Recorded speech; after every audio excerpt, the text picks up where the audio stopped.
Hello बच्चों, आज हम पढ़ने वाले हैं प्रश्नावली 9.1 का क्वेश्चन नंबर 5। क्या दिया गया है? भूमि से 60 मीटर की ऊंचाई पर एक पतंग उड़ रही है। पतंग में लगी डोर को अस्थायी रूप से भूमि के एक बिंदु से बांध दिया गया है।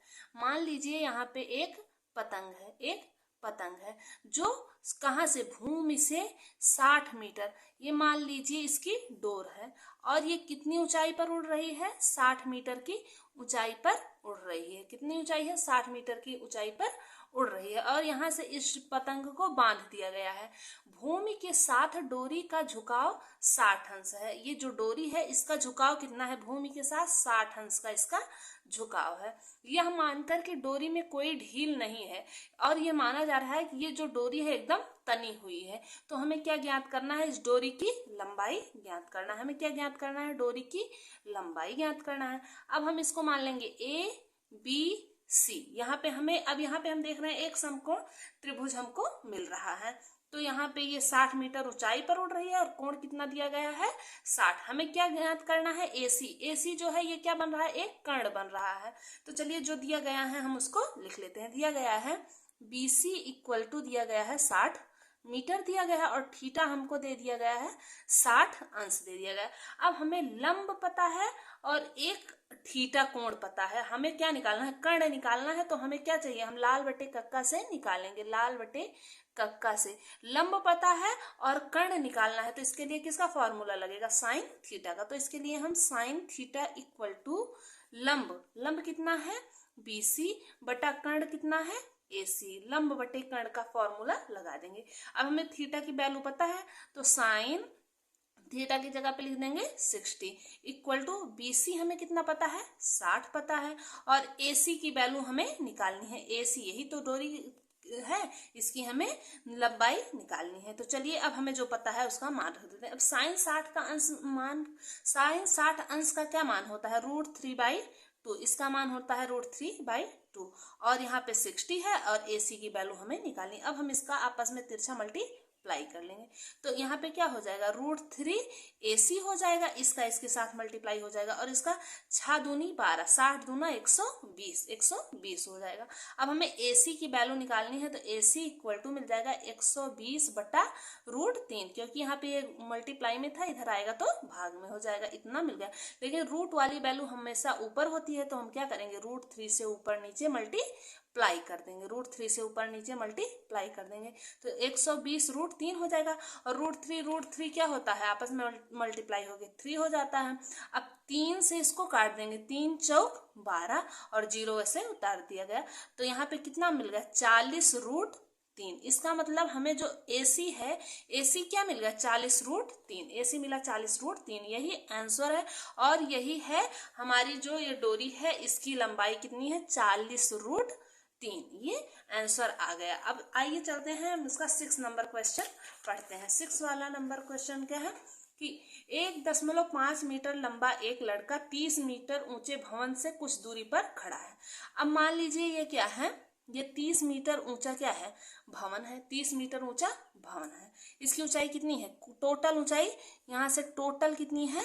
30 मीटर ऊंचा है। अब मान लीजिए यहाँ पे लड़का खड़ा है जिसकी ऊंचाई कितनी है? 1.5 मीटर। इसकी कितनी है? 1.5 मीटर ऊंचा ये लड़का है। अब इतना जितना दिया गया था हमने उसको लिख लिया। भवन की ओर जाता है। जब वह ऊंचे भवन की ओर, मतलब वो इस तरफ से इस तरफ को जा रहा है, भवन की ओर जाता है, तब उसकी आंख से भवन के शिखर का उन्नयन कोण 30 से 60 हो जाता है। मान लीजिए कि ये बच्चा भवन की तरफ जा रहा है तो यहाँ पे जब था, यहाँ पे इस पॉइंट पे, तो इसका कितना था? 30 डिग्री का कोण बना रहा था। जब ये भवन की तरफ आया तो कितने अंश का कोण बनाने लगा?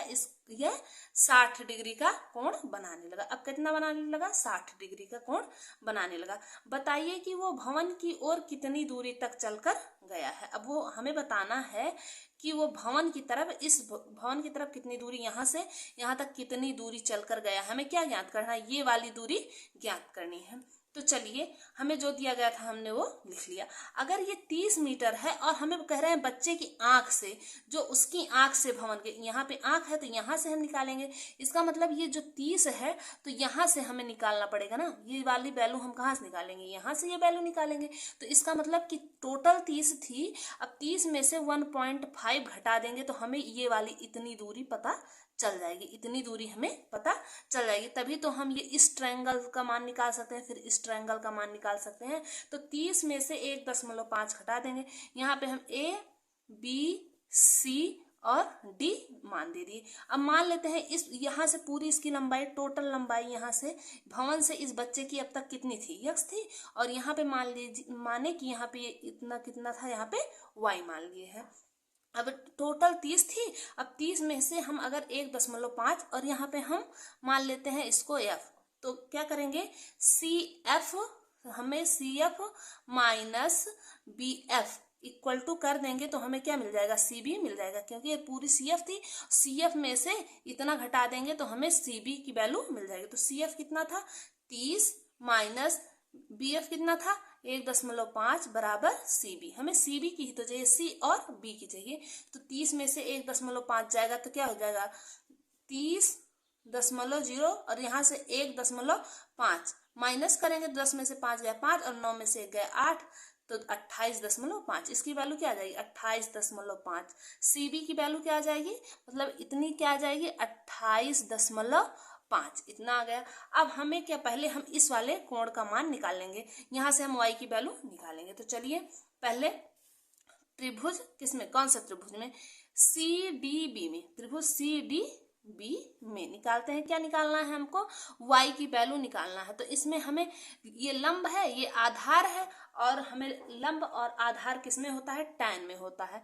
तो tan थीटा इक्वल टू लंब बटा लंब CB बटे आधार कितना है, DB, लंब बट DB। अब जिसकी वैल्यू हमें पता है उसका हम मान रख देते हैं। अब यहाँ से हमें थीटा की वैल्यू क्या पता है, थीटा की वैल्यू पता है 60, tan थीटा की जगह पे 60, इस वाले ट्रायंगल का हम निकाल रहे हैं। और CB क्या है, CB कितना पता है, 28.5, CB कितना पता है, 28.5। और DB क्या है, DB को हमने माना है y। यहाँ से अब हम tan 60 की वैल्यू रखेंगे, तो tan 60 की वैल्यू होती है √3 इक्वल टू 28.5 बटे y। अब हमें y की वैल्यू निकालनी है, तो क्या करेंगे, इस y को इधर लेके जाएंगे और √3 को इधर लेके आएंगे, तो y इक्वल टू 28.5 बटे √3। अब √3 नीचे तो रहता नहीं, तो इसीलिए हम √3 से दोनों ऊपर नीचे मल्टीप्लाई कर देंगे। जब ऊपर नीचे मल्टीप्लाई कर दिए तो क्या हो गया, यहाँ पे 28.5 √3 बटे 3, और 3 का मल्टीप्लाई हो गया 3।